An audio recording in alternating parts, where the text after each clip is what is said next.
3.12, Chancellor's reports. Chancellor Jackson. Some indicated that this was the first time that they'd been out in a public setting on the district office in over a couple of years. So thank you all and congratulations to those faculty that were tenured and to the family members that were there to cheer them on.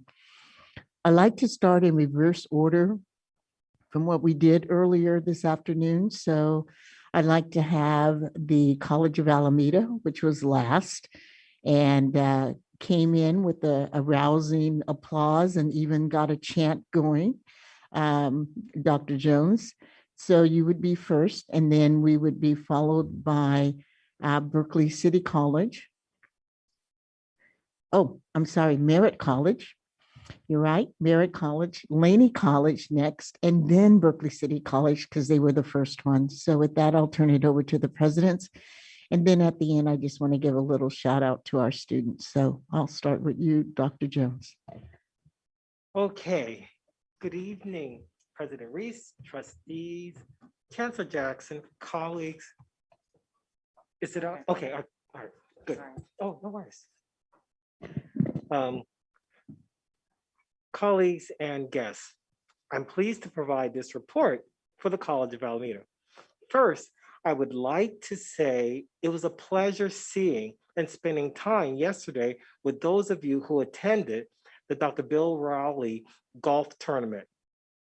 I thank all those that contributed to this event to provide needed scholarships for our terrific students.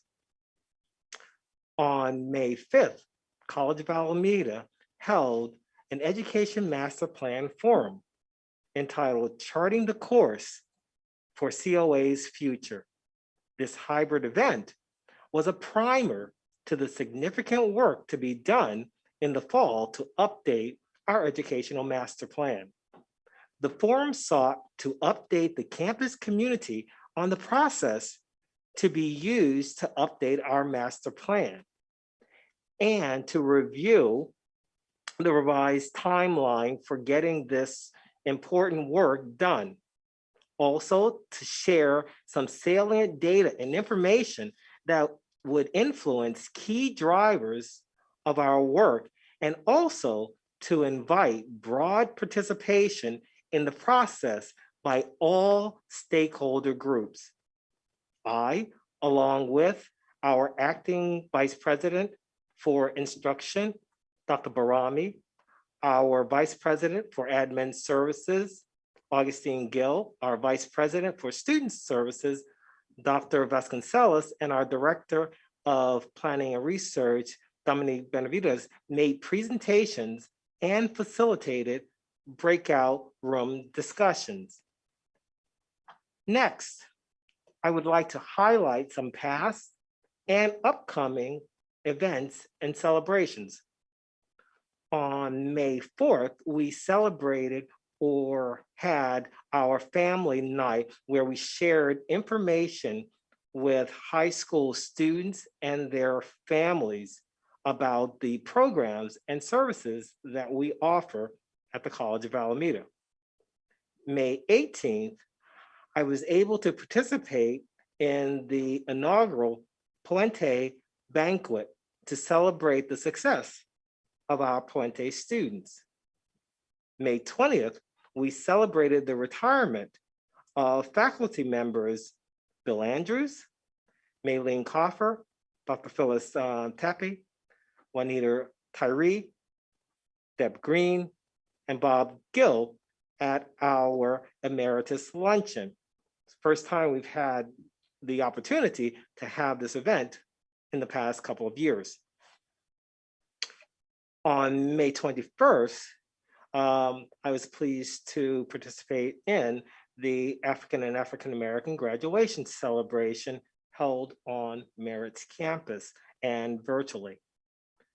On May the 25th, we will recognize the hard work and dedication of our classified staff with a staff appreciation luncheon, as well as have a Cal Works and Next Up drive-through celebration.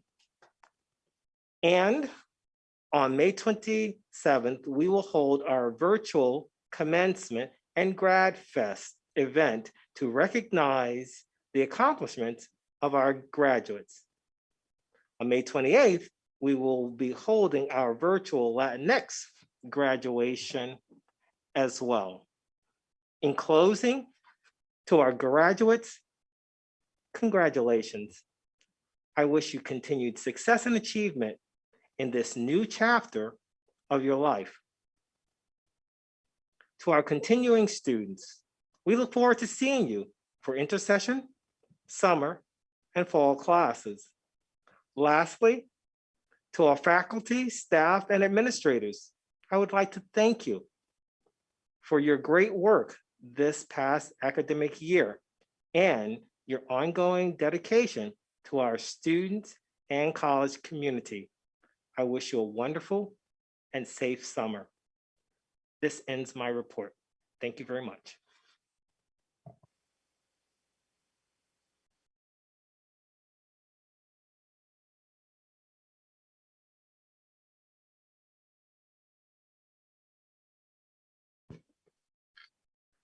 Good evening, everyone. To Board of Trustees, Chancellor, colleagues, community members, good evening. I want to begin this report by recognizing someone who, without fanfare, has done wonderful things at Merritt College over the past several months. And while the product of this person's efforts as a team leader has drawn accolades, his modest and unassuming nature often leads us to take his personal contributions for granted. So allow me now to formally acknowledge Mr. Nestor Alvarado. Now, Mr. Nestor has been employed for many years with the Department of General Services, the Grounds Division, but over the past several months, Merritt has become his home. And during these daunting times of the pandemic, Mr. Nestor and his team engaged in the difficult work of transforming the landscape of our college. And while many were away, he labored tirelessly to clear, plant, and beautify. And he always does it with a smile and a gentle word. So we want to thank him for that. And I appreciate the opportunity to give him his flowers for everything he has done to make Merritt marvelous. Next, I'm pleased to share that on Tuesday, May 17th, Merritt College successfully submitted our application for the Hispanic Serving Institution Grant, HSI grant. So in undertaking this effort, we focused on our vision of creating an expanded educational space that will enhance outreach and in-reach services for our students. In addition, we know that the HSI designation will provide vital resources and funding to increase persistence and transfer rates, as well as career placement in high demand industries in our region.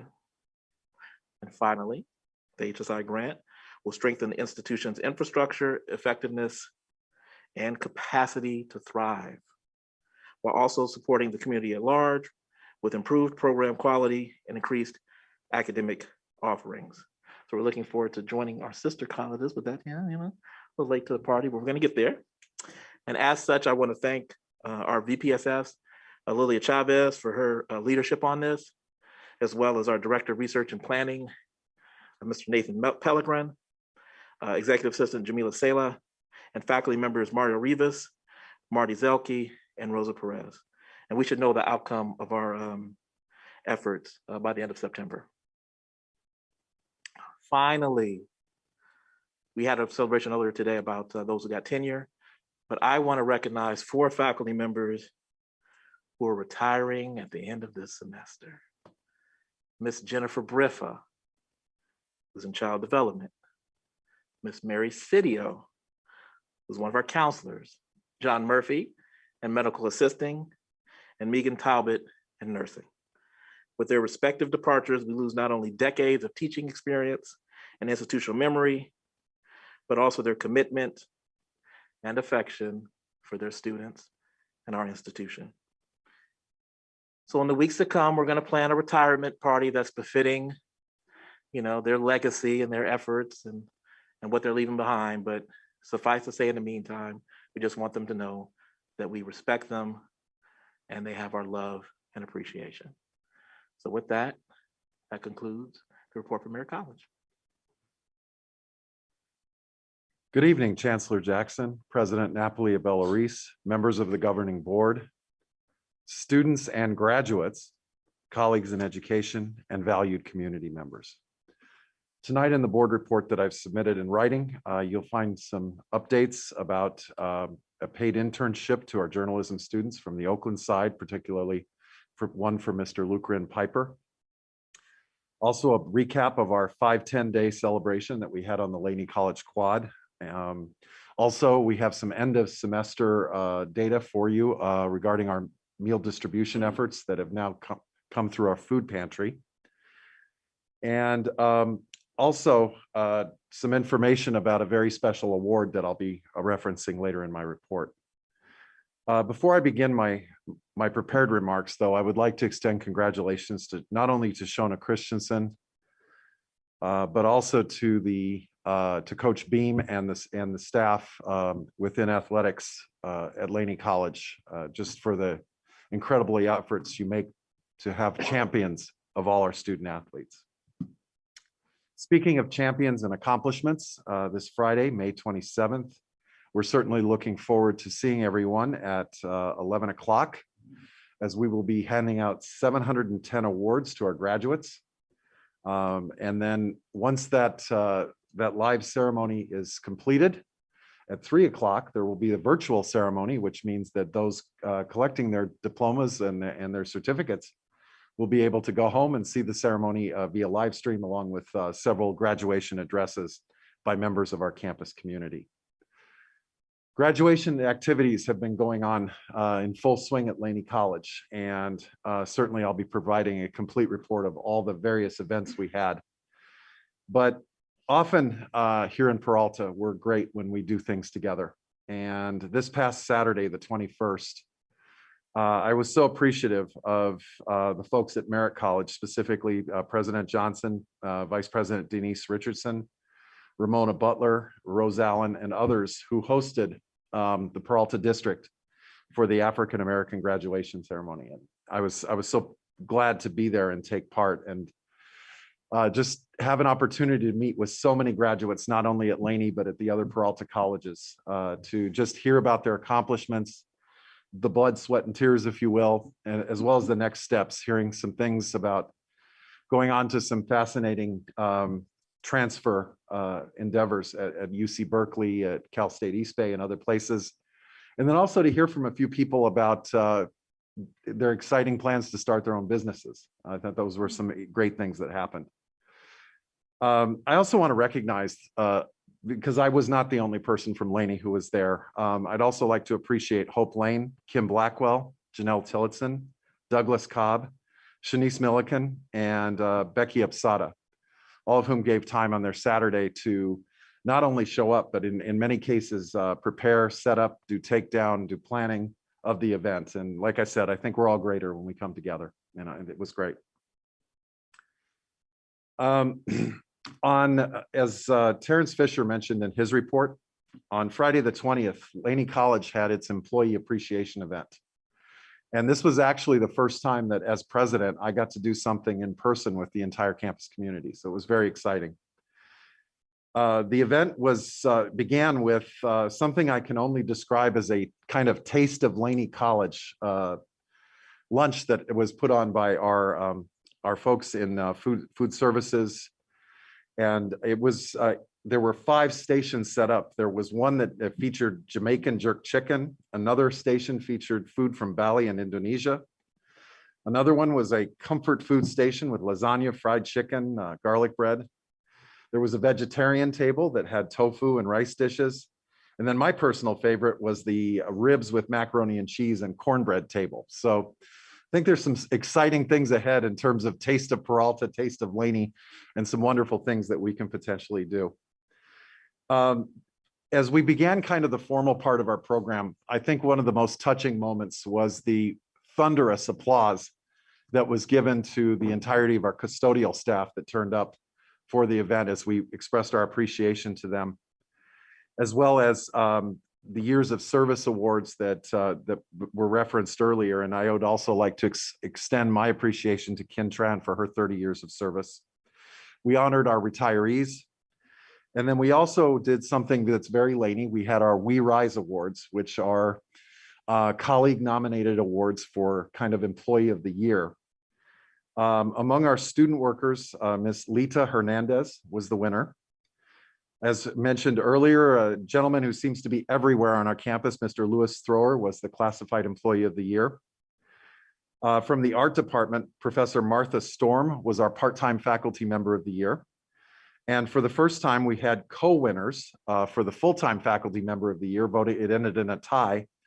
Although the math department seemed to reign, as both winners were from there, Professors Kyla O and Professor Fred Bourgoin also were awarded. And then finally, for Administrator of the Year, Amy Marshall, our Director of Facilities and Campus Operations, was the winner. There was a lot of planning that went into this event. We had a lot of fun activities. We even attempted the first ever Laney College employee softball kickball game, which I think we were all winners because nobody got hurt, which was good. And just overall, it was a great event, but you don't have things like this and you don't have 120 employees show up and take part without a great deal of planning. And the list of people who took part and with the setup, the takedown and everything is endless. But I would like to recognize in particular, one individual who was kind of the driving force behind this. And this was our classified Senate President, Ms. Hope Lane. She really just brought a lot of energy and just a lot of insistence that this first kind of all campus return event be a great one. And in my humble opinion, it truly was, thanks to the many who took part. Also, on May 13th, I'd mentioned in my previous report going to a great performance put on by our theater department. On the 13th, I was fortunate enough to go to the Laney Dance Department's end of semester show. And, you know, I almost felt like a world traveler as I saw what the work that was put on by Professors Jacqueline Burgess and Andrea Lee, with lighting and sound from Mr. Alejandro Acosta. With the different types of dance, it was like you were traveling from Hawaii to see Hawaiian dance, to Africa to see African dance. And then if you wanted different types of dance, there was tap, there was ballet, there were lots of different things. And it was just wonderful. And I'm so appreciative to our colleagues in the dance department who put it on. Clearly, if you are a student of dance, you get the whole spectrum if you sign up for classes there. And I think that's pretty awesome. If you don't have anything to do tomorrow at 2 o'clock on KGPC 96.9 FM, there will be the premiere broadcast of The President's Desk, which is a podcast that I'm pushing out there with the help and really support of our public information officer, Lorena Baldazzo. And I think that this is actually significant because I truly am fortunate to get the support that I am, because from the Academy of Television Arts and Sciences, also known as the Emmys, Ms. Baldazzo, our public information officer, will be receiving the Governor's Service Medallion for outstanding service of time and talents. So definitely, if you happen to tune into the podcast, you know, as far as the talent, it won't be with me. It'll certainly be with Ms. Baldazzo, our award winner. So with that, I'll conclude my report this evening. Good evening, trustees, Chancellor Jackson, colleagues, and guests. In addition to the written report provided in the board packet, I want to share a few additional updates. First, as a mother of two young daughters, one in first grade and the other in sixth grade, I feel the need to begin my remarks acknowledging the tragic deaths of 18 children and 3 teachers at Robb Elementary School earlier today in Uvalde, Texas. This is being described as the deadliest school shooting since the shooting at Sandy Hook Elementary back in December of 2012. And that one claimed the lives of 20 children and 6 adults. Uvalde, Texas is a Mexican-American community with first, second, third generation born citizens. And this tragedy hits me close. It hits close to home this evening. So I hope that every student, colleague, community member who has a child or a loved one in your home, but especially a young child, I hope that you're able to take an extra moment to hug them and love on them tonight.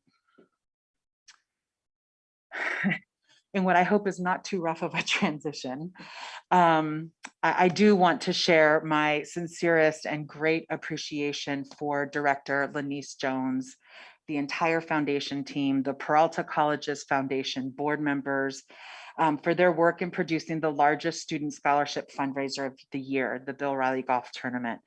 To our donors, your generosity, your financial contributions and time yesterday will ensure that students have an equitable chance at being successful at one of our colleges. It was a lot of fun, but more importantly, it was fun because we got to raise money for students. Lastly, I'd like to share a few facts about the 2022 graduates of Berkeley City College.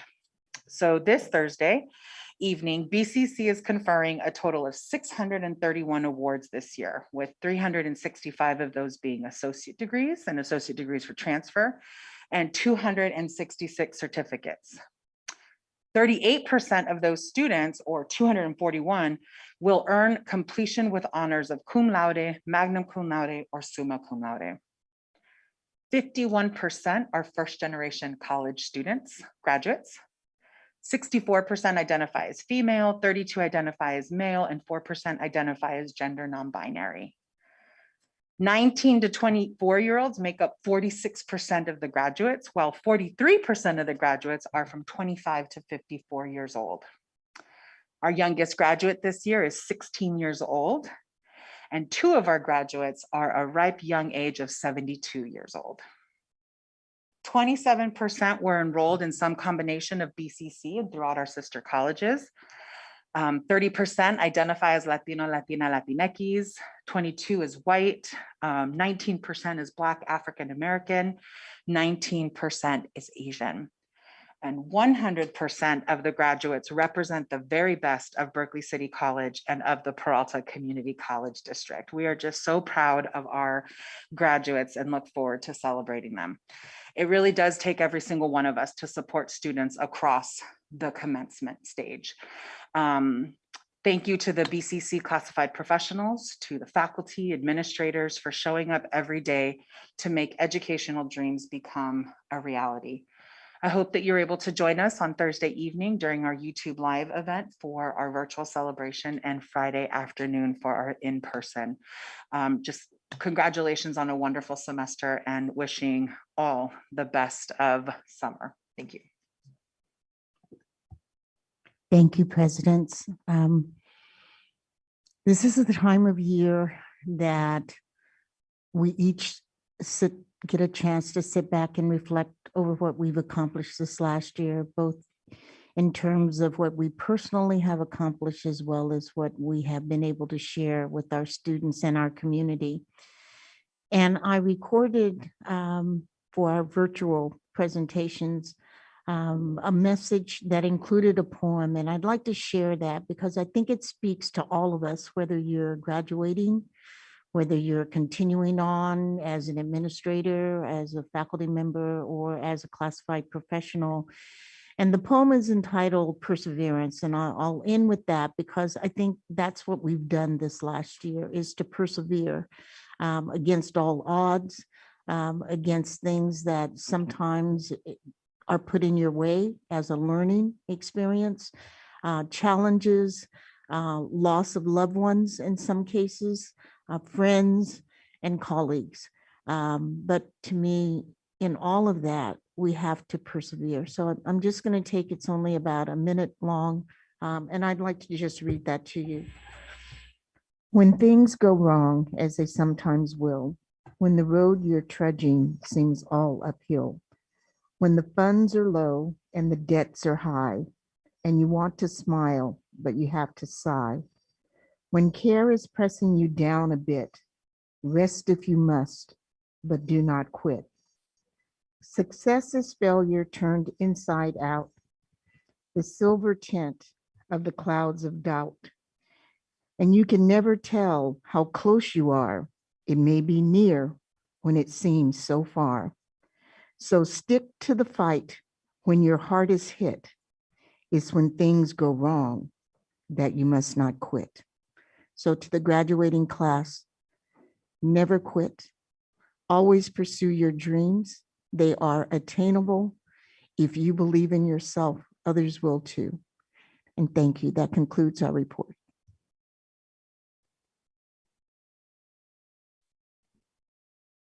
Thank you all. Thank you. Thank you. And presidents, I was here, even though I wasn't physically here, I was listening to all of your reports. So thank you for the reports today. And I just have to add additionally, Mr. Nestor, I saw your gardens. They were exquisite. So just another congratulations to you for that, and to all of our presidents and to all of our graduates. All right, let us move on to the consent calendar.